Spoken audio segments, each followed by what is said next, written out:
Each incident of gender-based violence is a violation of an individual's rights that can have a significant impact on a survivor's safety, health, and quality of life.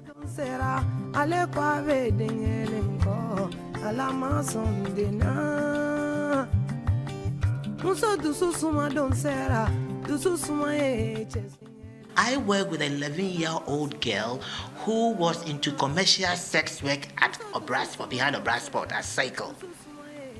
What happened? The stepfather defiled her. When she told the mother disbelieved her and she ran away.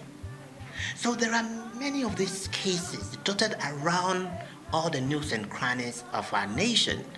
It appears to me that we are not paying attention.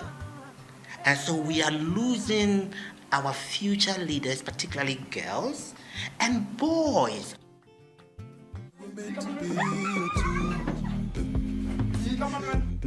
You were meant to be the one that she would learn from. Oh, but every time you undress her, you are more than just a fool. Can you see her? Do you feel her? In October 16, 2021, a 31-year-old woman was stabbed by her 40-year-old husband in front of her 6-year-old daughter after being battered by her husband at Nyanchrenyase in the Ashanti region of Ghana. On 30th March 2021, a 38-year-old man, Gali Gallo, battered his 34-year-old wife, Beatrice Logosu, to death. The suspect, Gali Gallo, was apprehended after he secretly sent the victim's body for preservation at the mortuary. A man allegedly beat his 6-month-old wedded wife to death at Etrimagogo in the Ashanti region.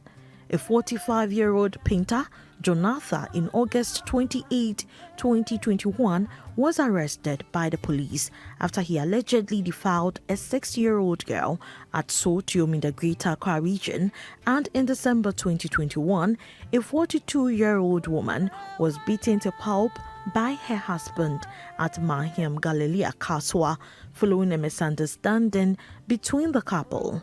The victim suffered multiple injuries, including an eye injury. These are among cases of gender-based violence that happened before family, friends, and neighbors identified previous signs of physical abuse meted out by the husbands to their deceased wives. Although victims of such crimes find it difficult to report to authorities, statistics available at the Accra Regional Office of the Domestic Violence and Victims Support Unit (DOVVVSU) show that reported cases of abuse keep increasing by day.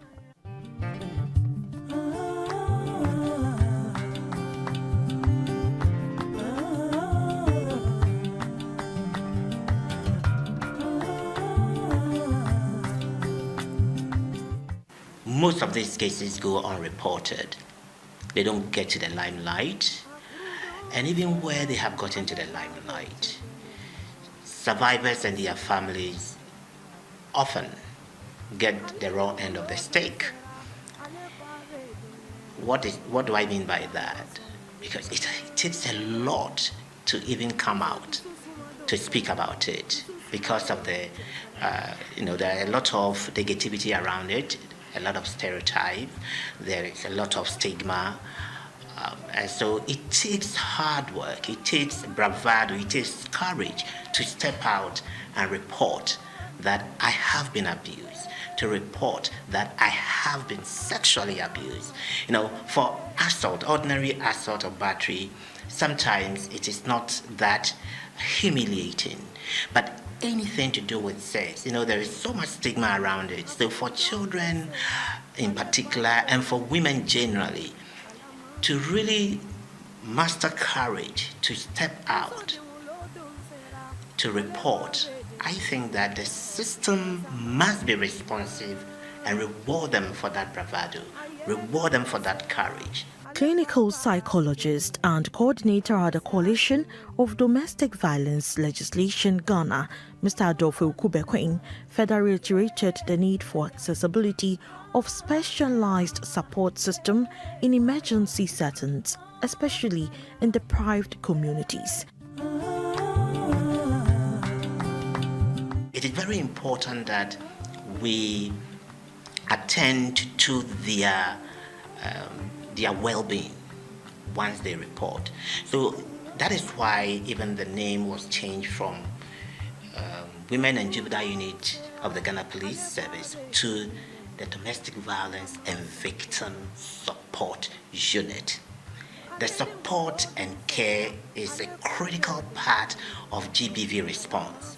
If you don't have adequate processes for responding to the material needs of survivors, you aren't going anywhere.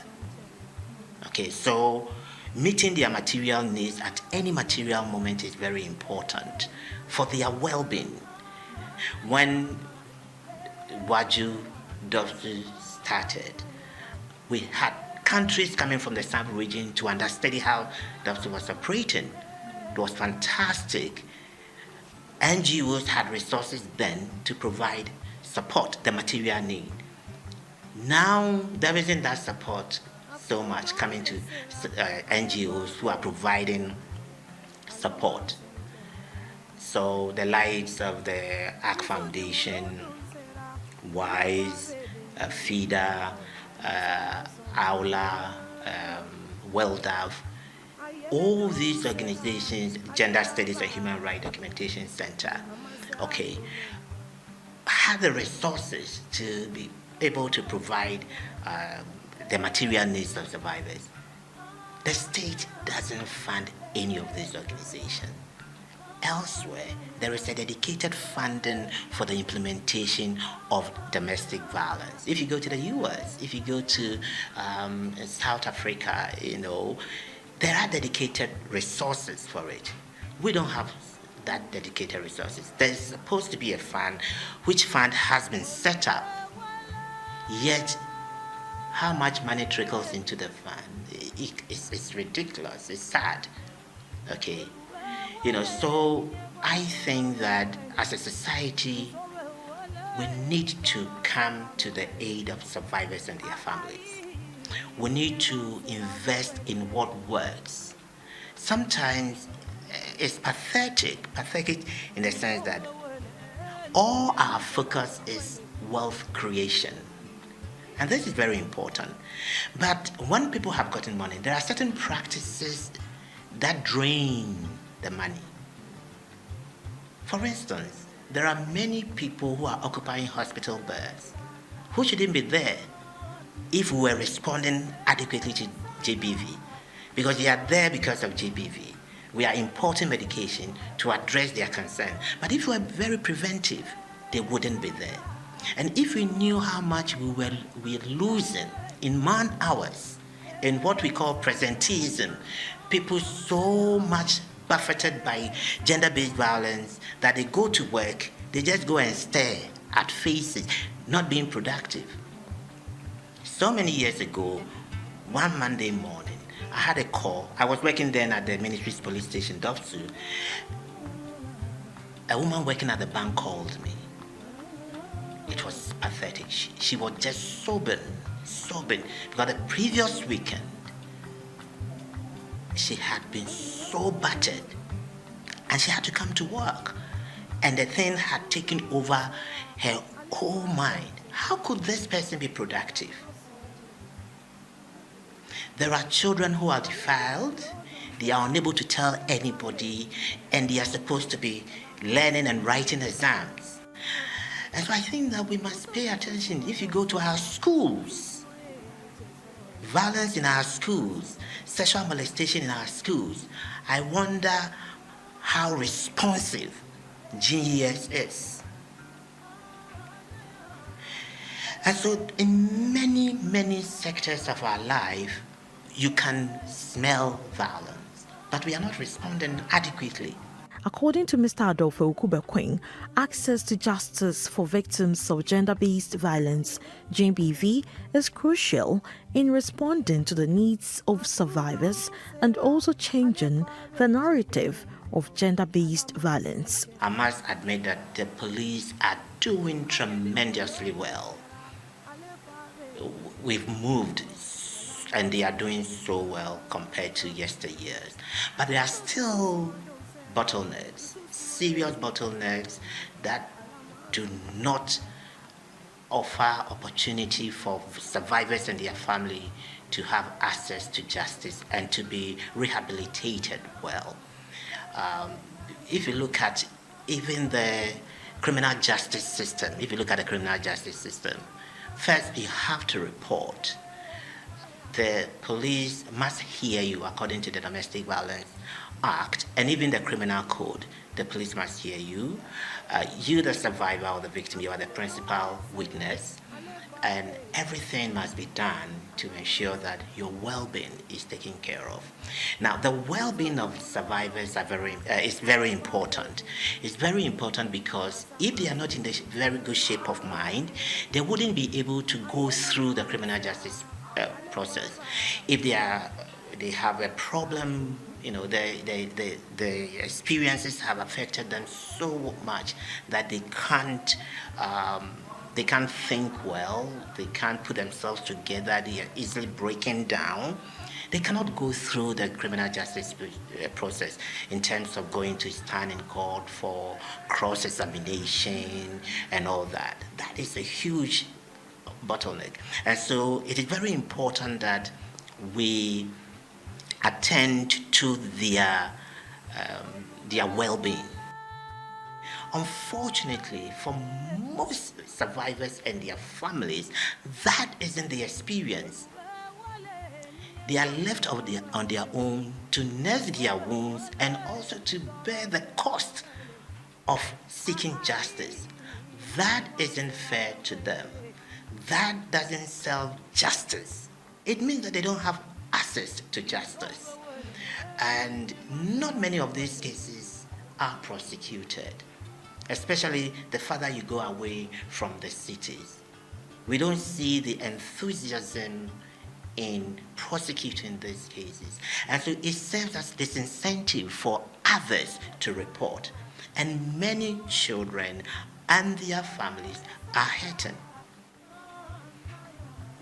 Because when they report, they become a mockery. Everybody knows them. The system leaves them to their fate. Parents are disillusioned. There are little resources they have to invest. And so you wonder whether indeed they are citizens whose needs, who rise to justice, are being taken care of. Okay, so my heart goes out to victims and their families, but I still think that we must encourage them not to connive, not to take the law into their own hands. They must report to the police. They must get help from the church. They must get help from community institutions. Our traditional authorities must come in. One thing about gender-based violence is that it is a coordinated response. It is multifaceted. A survivor has many needs. The need for healthcare, the need for food, the need for transportation, the need for housing. You need a multi-sectoral, multi-pronged approach to be able to address the needs of survivors.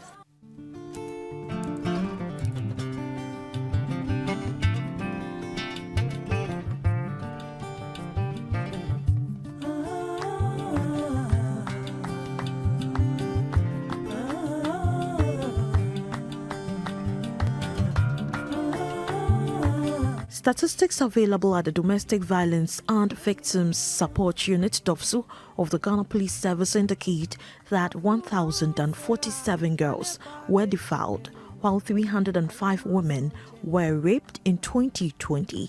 However, the number of reported cases was less than the actual number of incidents that occurred. For GBC News, Oforiwa Darko reporting.